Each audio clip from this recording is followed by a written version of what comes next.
Hey everyone, this is Kreen, the host of the 𝕰🎧 Inside Crypto podcast. Welcome back to another weekly token show.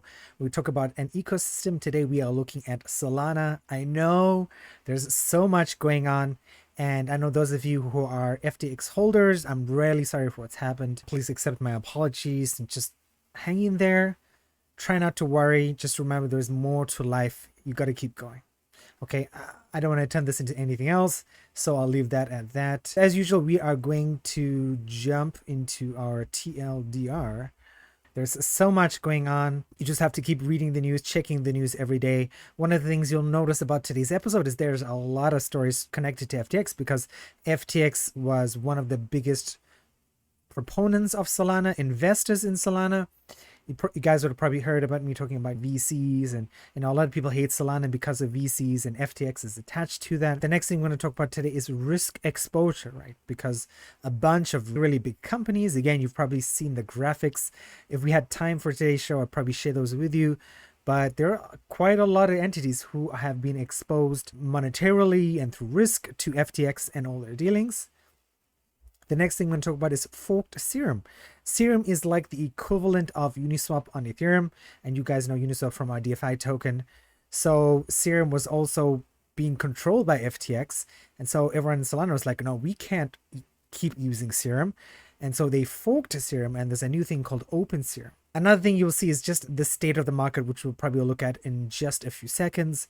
It's pretty bad. Solana's down a ton. If you look at our last episode compared to this episode, you can see the TVL, the prices of tokens, the price of our SOLI token. The market has reacted appropriately because of FTX, because of the connections to Solana, because of contagion effects and that sort of stuff. And the last thing we're going to talk about today is rebuilding, right? Solana's not going anywhere. Solana's not going to zero. You might have seen tweets about that. You might have seen LinkedIn posts. You might have seen videos. Crypto's gone. Crypto's going to zero. Bitcoin's going to 10K. Things are okay. Things are not great. But people in the Solana ecosystem and some of the projects in our SOLI token are definitely dedicated to rebuilding. All right, let's jump into our Solana TVL. So as you can see, Solana's current TVL, $327 million, down 3.86% in the last 24 hours, and down a significant amount, as you can see, from just almost about a year ago, right? $8 billion in Solana. Now we're down to $300 million. That is a big change. Marinade is 30.26% dominant. Marinade number one, $99.13 million. Raydium number two, Orca number three, Lido number four, Solend number five, Corey number six. Maple Finance is the only person who's had some good change, up 13,555%. Saber, 30 million. Tulip number 9, Parrot Protocol number 10. You can see multiple huge numbers of percents going down. 7-day changes are also pretty bad. The 1-day changes are also okay, with pretty much everybody going up a little bit, with the exception of Saber, Tulip, Raydium, and Orca. Okay, and let's go back to our token page while we just talk about some housekeeping. So one of the things I wanted to mention to you guys is, as you know, we did not have an interview show last Friday. That is being pushed to Mondays. There's a few reasons for this, but basically I think it'll perform better, and my coworker Alexis also agrees with me. So the interview shows are now going to be on Monday, so about 9 a.m. Eastern Standard Time is what I'm going to schedule them for. The shorts, YouTube shorts for those interviews are going to be Sunday, Monday, Tuesday. And then the token shows are going to be moved to Wednesdays, just a day later, or ecosystem shows. And those shows are going to be more ecosystem focused, less token focused going forward. So we might do a Solana show, and it'll still be about these projects because they are the biggest projects in the ecosystem, but we'll focus more on the ecosystem, less on the individual tokens. Just to summarize, interview show on Mondays, token show on Wednesdays, so there's going to be a fair bit of a gap. The token shows, YouTube Shorts and TikToks are going to be Wednesday, Thursday, Friday, so no content Saturday or Sunday. But there is stuff being worked on at the moment. And that is it for me, guys. Let's jump straight into our news summary from CoinDesk. So one of the things I love about CoinDesk as well is they have basically by the minute news. So the top story is like the latest story within a few hours or sometimes a few minutes. So this is Hong Kong crypto platform HBits 18.1 million stuck in FTX. So you're going to see a lot of stories about this, right? Money being stuck in FTX that nobody can access because FTX filed for bankruptcy. All right, second story, again, this is, as you can see, it's all today's stories, about 8:27 p.m. at my time in Taiwan. There was no cost to add FTX to investor alert list before collapse, Singapore MAS says. So Singapore, again, another entity we've talked about, is pretty conservative when it comes to crypto and regulations. So I'm surprised, again, I'm not actually surprised that they didn't know anything about FTX. The SEC didn't know anything about FTX, and that's another story. Goldman cuts Coinbase price target to $41, says exchange is fairly insulated from FTX collapse. So down $8, and I guess that kind of makes sense with the way the market is going at the moment. There's still a lot of stuff being discovered. There's still a lot of contagions. There's still a lot of projects which FTX had a big ventures arm that they were funding a bunch of people, and those projects are not going to have access to money anymore. CZ just tweeted a few moments ago. He said that if you think your project meets some requirements, Binance Labs will consider funding you, which is great. Bitcoin Cash could be a legal tender in St. Kitts by March, Prime Minister says. Wow, Bitcoin Cash. Not even Bitcoin. Okay. Morgan Stanley says there's still much leverage in the crypto ecosystem. Retail investors may start to sell if Bitcoin trades below 10,000. That's very possible. I would imagine a lot of retail investors want to keep their Bitcoin because they've probably spent a fair bit of money on it. Okay. And then last story for today, a Canaan Q3 net income drops 88% as Bitcoin mining declines. Yes, price of Bitcoin is down, so miners are definitely struggling. Those big retail miners, as you guys know, I am still mining Bitcoin a bit, and not directly, but through NiceHash. And I'm losing money every day, unfortunately, but this is something my partner wanted to do, so we just have to keep going. All right, and then the FTX story, which I have to cover. Sam Bankman-Fried Alameda quietly used FTX customer funds without raising alarm bells, say sources. Alameda Research, a trading firm founded by Sam Bankman-Fried, was trading billions of dollars from FTX accounts and leveraging the exchange's native token as collateral, according to a source. Many employees and outside auditors were unaware that FTX did not have enough money to match customer withdrawals, the source says. 3 sources familiar with the company told CNBC that they were blindsided by FTX's missteps and that only a small cohort knew about the potential misuse of customer deposits. Okay. So if you guys didn't know, Sam Bankman-Fried made a lot of his money from doing crazy, hectic trades. I guess when you've got that in your system, it's hard to get it out. And like somebody who wants to take a lot of risk, and this guy became a billionaire at 20 something from doing risky trades, from doing all this crazy stuff. And maybe that's like an addiction, like a gambling addiction. And that, I guess that is what leverage is anyway. When you're leveraging, you sort of take a gamble. And as you're gambling, you're getting a thrill, right, mate? Yeah, as I said, I hope you guys are dealing with whatever FTX issues you have. And if you ever need anywhere to talk, you can always come by the 𝕰𝕰 Discord or Twitter or the Telegram channel. I'm always there, and let me know. I'll be happy to listen to your stories. All right, let's jump into our first story for today. Our first story for today is about Serum. So this is just what I mentioned before. Nobody trusts Serum anymore. You'll see a lot of stories about that. So Serum is being forked and is moving to openserum.com. The stuff is still being worked on at the moment. Here's from Michael Morrell. I don't know who he is. It says Sol USDC market cap for the Serum community fork is taking shape. Also has improved smaller increments, 0.001 Sol to 0.001 Sol. Okay, that's cool. So potentially at some point in the future, once this is launched, I would imagine Solana's price will recover a little bit, again, depending on market conditions, and also reminding everyone, not financial advice.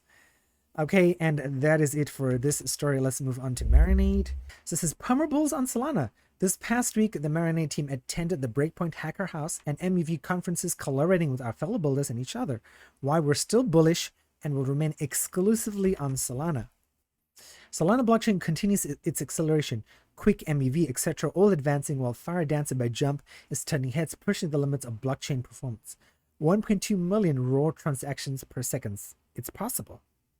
Mobile. Together with the leading protocols in the ecosystem, Marinade is ready for the launch of Solana Mobile, bringing the first full-stack phone to Web3, delivering leading security and no more giant app store take rate. So again, they're referencing the Apple Store 30% take. A bunch of other stores about the same. Breakpoint was heavy on devs. Attendance was twice as big compared to last year's event during the market peak or top. We met so many new projects committed to the right things: open source, community, security. Okay, there's a bunch of tweets here, which I do not want to bore you guys with. But as you guys can see, right, going back to our TLDR, Solana is building. Solana is getting better. All of this stuff with the FTX happened while Breakpoint was going on. And despite that, teams are figuring out a way to move forward, how to shore up finances, and good on Marinade for doing that. We're still going to check out another story from Marinade, which is just overall their Twitter. This is the thread we talked about before. That's an advert. It says, then I finally discovered Marinade Finance. It's an amazing team. Marinade was originally funded through grants with a fair token launch, 80K to launch in mainnet. That's actually pretty cheap. No ICO, right? Initial coin offering, no initial VC investment. There have been times this setup made things more challenging. These days, it feels like a blessing, right? Despite what people may think, yeah, Marinade was not VC funded. That's great for them. All right, my Solana journey started a little bit over a year ago when I dropped some links into the looking for group channel for Ignition Hackathon. That's where Rep Petney found me, and I found Marinade Finance. Interesting. Okay, I like that Solana journey. Okay, let's move on to our next story, which is about Raydium.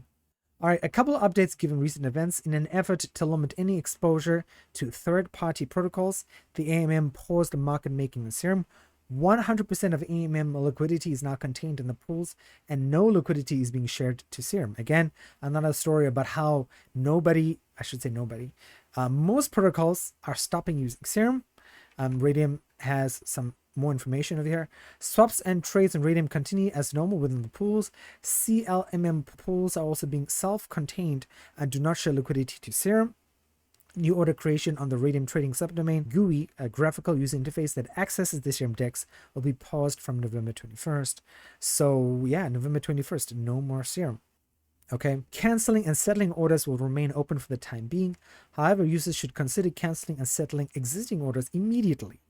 Immediately, guys. Orders can still be managed on any other Serum GUI. A list can be found on Serum's website linked here. Again, there's a lot of information here. You guys should have a look at it yourselves. Let's move on to Solend. All right, again, for Solend, we're just looking generally. So it says Solend did not have a stipulation to hold funds on FTX. Solend's treasury held on-chain, and Solend Labs lost less than $1,000. That's pretty good. Solend has quite a few $1 million, so they lost less than 1,000. That's great for them. All right, liquidity mining roads have been turned off until further notice. Of course, every protocol on Solana really needs to counter the dollars at the moment. Serum open to LTV, close LTV, and liquidation penalty will be set to 0. Of course, there's a lot of lending and borrowing going on Solend. People don't want to get liquidated. That's a fantastic thing right there. So guys, if you are using Solend or any of these other protocols, make sure you check on your protocols. Make sure you check what's happening on Solana. Let's move on to our next story, which is Aldrin. It says, in the Solana ecosystem, Serum has been vital. Upon discovering Serum could be compromised, we forked it immediately. We aim to make Aldrin more self-reliant and provide the community with an alternative. We contacted Anatoly Yakovenko to ensure we were not duplicating work already underway. He asked us to contact Armani Ferrante, which we did, and we are sure he was busy forking Serum and didn't see our message. As we realized the community fork of Serum would still use Serum and MSRM tokens, we decided to keep pushing forward. These tokens might also be considered compromised from our perspective because of the mint authority. Okay, so this is Aldrin's plan. Fantastic that they got rid of Serum as fast as they actually did. Again, read all the information. All the links for today's show will be in the show notes, will be in the YouTube show notes as well. Great on Aldrin that they removed the possibility of contagion from Serum. All right, let's move on to UXD. Again, a very short story. It says UXD protocol does not have any exposure to FTX or Alameda. Company funds are also secured in a non-custodial wallet. So a non-custodial wallet could be a software wallet, could be a hardware wallet. We don't know.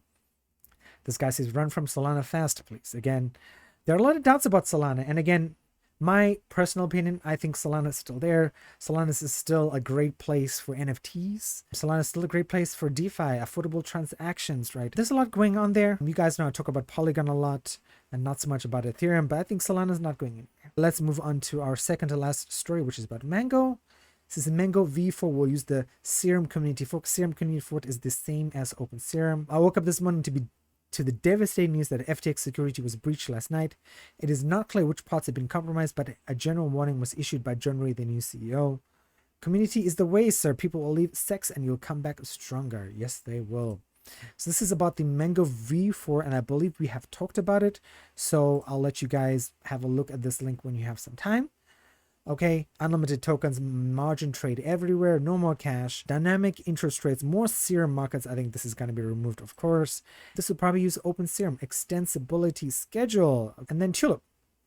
So it says, to reiterate, existing deposits and positions are not affected and the strategies will still run. For leveraged positions, you can still add collateral. Users just cannot open a new position. We have paused the lending deposits, new leveraged position creation, and whirlpool deposits until on-chain liquidity stabilizes, improves. Users can still withdraw from lending whirlpool strategy and manage close leveraged positions. Okay, yep. That is it, guys. As you guys know, people are buckling down, trying to save the protocols, and good for them. Okay, and let's move back to our token page. So as you can see, you guys haven't seen SOLI since our last rebalance. A few constituents out, a few constituents are back. Tulip is back, Aldrin is back, and Jet is out. Just to remind you guys as well, we had no oxygen use. We didn't talk about them. Hopefully they're okay. If you have any questions about SOLI or what is happening, please come to Telegram and Discord. You can tweet at us, twitter.com/amin. You can tweet at me, twitter.com/KoreanPatiachi. Google my name, will find me everywhere. Okay, guys? And yeah, please keep an eye out for the interview next week, Monday, which will be with Tushar Agarwal, one of the CEOs of Persistence. They are a Cosmos project, but they're also doing stuff on Binance, BNB, and Ethereum as well. It was a fun chat with this guy. He was on the Forbes 30 under 30. And that's it, guys. And I hope you enjoyed today's podcast. Keep an eye out for the YouTube Shorts, TikTok videos, Instagram on my Instagram account. And then we will chat to you guys later.